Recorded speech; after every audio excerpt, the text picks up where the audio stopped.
और अब बात संभल की करेंगे, जहां पत्थरबाजों के साथ तौकीर रजा खड़े हुए नजर आ रहे हैं। वही तौकीर रजा जिन्होंने संभल जाने का ऐलान किया था, वो भी उस दौरान ऐसे वक्त पर जब हालात बेकाबू हैं और पुलिस प्रशासन यही कोशिश कर रहा है कि हालात को नियंत्रित किया जा सके, शांति व्यवस्था बनाई जा सके। संभल के पत्थरबाजों के साथ तौकीर रजा खड़े नजर आ रहे हैं। ये तस्वीरें आप उस वक्त की देख रहे हैं जब वो संभल जा रहे थे मोटरसाइकिल से, उन्हें हिरासत में लिया गया और थाने में बैठे नजर आ रहे हैं तौकीर रजा। ट्रैफिक में चलवा के सर आगे आप संभल जाना चाह रहे थे, प्रशासन का कहना है कि वहाँ पर सौहार्द बिगड़े आपके जाने से। नहीं, सौहार्द हम नहीं गए थे तो बिगड़ा था, इन्होंने जानबूझ के बिगाड़ा था। जिन लोगों का सौहार्द बनाए रखने की जिनकी जिम्मेदारी है, उन लोगों ने जानबूझ के मुनज्जम साजिश रच के संभल को आग में झोंकने की कोशिश की और संभल के जरिए पूरे देश में आपने शहादत शब्द का जिक्र किया था, बहुत कंट्रोवर्सी हो रही है उसको लेकर। वो बच्चे शहीद हैं, उनकी मौत की जांच होनी चाहिए। वो पत्थरबाज नहीं थे, बल्कि वो लोग पत्थर लेकर गए थे जो वहाँ पे धार्मिक उन्मादी टीम पर पथराव हुआ, वो भी घायल हुए, इसके पैर में भी गोली लगी। टीम पर किसने पथराव किया है, ये सब जांच में सामने आने की चीजें हैं। बहुत शुक्रिया सर बातचीत के लिए।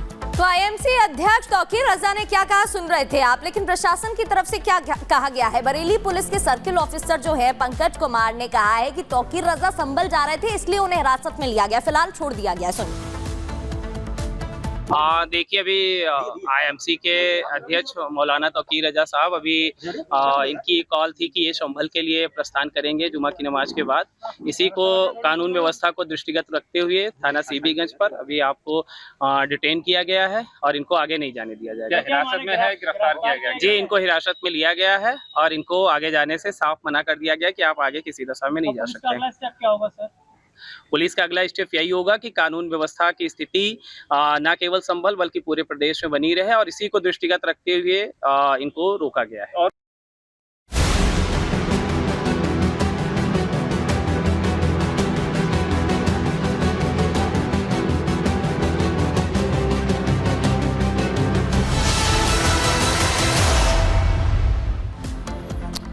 उधर वाराणसी में वक्फ बोर्ड की मनमानी का एक और मामला सामने आया, जहां पर उदय प्रताप कॉलेज में कब्जे को तैयारी तेज कर दी गई है, जिसका विरोध करने पर स्थिति तनावपूर्ण हो गई, जिस पर अब समय रहते काबू कर लिया गया। रिपोर्ट आपको दिखाएं।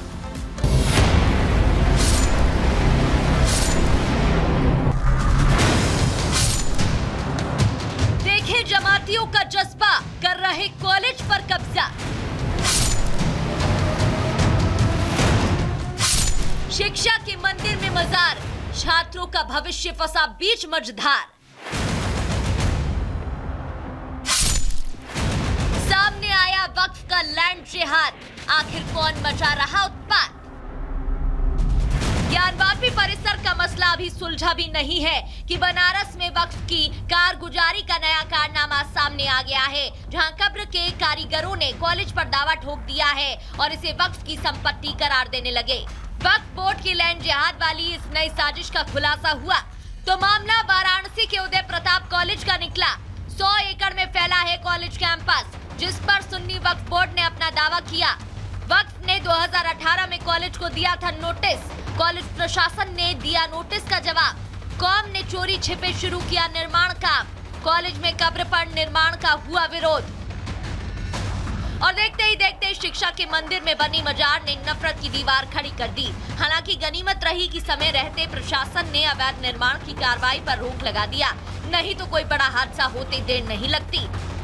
सुन्नी वक्फ बोर्ड ने उदय प्रताप कॉलेज वाराणसी को 6 दिसंबर 2018 को जो यहाँ पे एक मजार और मस्जिद है यूपी कॉलेज परिसर में, उस संबंध में उसकी जमीन के संदर्भ में एक नोटिस भेजा था कि क्यों न जो है इसको यूपी सुन्नी सेंट्रल वक्फ बोर्ड में पंजीकृत कर लिया जाए। ये लोग निर्माण कार्य कराना चाहते थे मस्जिद में और उसको आगे बढ़ाना चाहते थे, उस पर हम लोगों ने रोक लगाया। थाना अध्यक्ष शिवपुर को हमने सूचित किया, इनके पास कोई भी दस्तावेज मस्जिद के संबंध में नहीं है। एक तरफ जहां वक्फ की मनमानी पर लगाम लगाने संसद में वक्फ संशोधन बिल पर बनी जेपीसी पर बहस छिड़ी है, तो दूसरी तरफ लगातार वक्फ की कारगुजारी के कारनामे जारी हैं। जहां एक तरफ वक्फ बिल का विरोध हो रहा है तो दूसरी तरफ वक्फ बेवजह कब्जे पर आमादा है। जिस पर वोट बैंक की राजनीति हावी होती नजर आ रही है। वक्फ बोर्ड को लेकर के हम तमाम विपक्षी दल इंडिया अलायंस के लोग एकजुट हैं। ललन सिंह जी ने वक्फ बोर्ड का खुल करके जो है समर्थन किया पार्लियामेंट में, और इतना बड़ा मसला है मुख्यमंत्री एकदम चुप्पी साध रखे। अभी भी वक्त है नीतीश कुमार जी के पास, किसी भी कीमत पे इस बिल का आप समर्थन मत कीजिए। स्पीकर साहब ने हम लोगों को एश्योर किया था, हम लोगों को भरोसा दिलाया था कि हम इसका टाइम एक्सटेंड करेंगे, नंबर 1। दूसरा, उन्होंने कहा था 15 दिन में एक बार मीटिंग होगी, नंबर 2। और इन सारी बातों को दरकिनार करके आप कह रहे हैं कि नहीं, हमारी रिपोर्ट तैयार है, हम प्रस्तुत कर देंगे। अब ये कहें कि वक्फ बिल का विरोध करने वालों को वक्फ की बाजीगीर नहीं पता, या वो जानकर भी अनजान बने बैठे हैं, मगर कॉलेज की जमीन पर अपना दावा ठोक वक्फ ने अपनी जिहादी मानसिकता का खेल शुरू कर दिया है। Bureau report, Republic Bharat.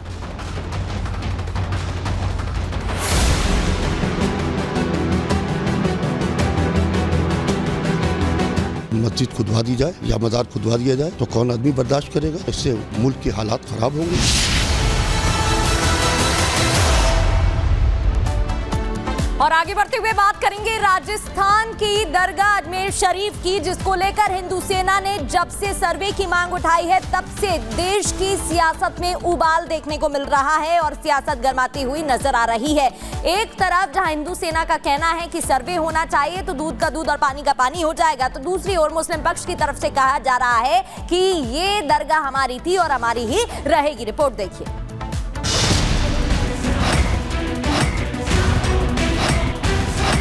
इसके पीछे आरएसएस है, नरेंद्र मोदी है। सिर्फ सनातनी ही ऐसे हैं जो न्यायालय पे संवैधानिक तरीके से हम विश्वास कर रहे हैं। मुल्क को 2 हिस्सों में हिंदू मुस्लिम में बांटने की एक नापाक साजिश है। अजमेर में ख्वाजा है या फिर महादेव, ये तो कोर्ट तय करेगा। लेकिन जब से हिंदू पक्ष की तरफ से अजमेर शरीफ को मंदिर बताया गया, तनाव चरम पर है।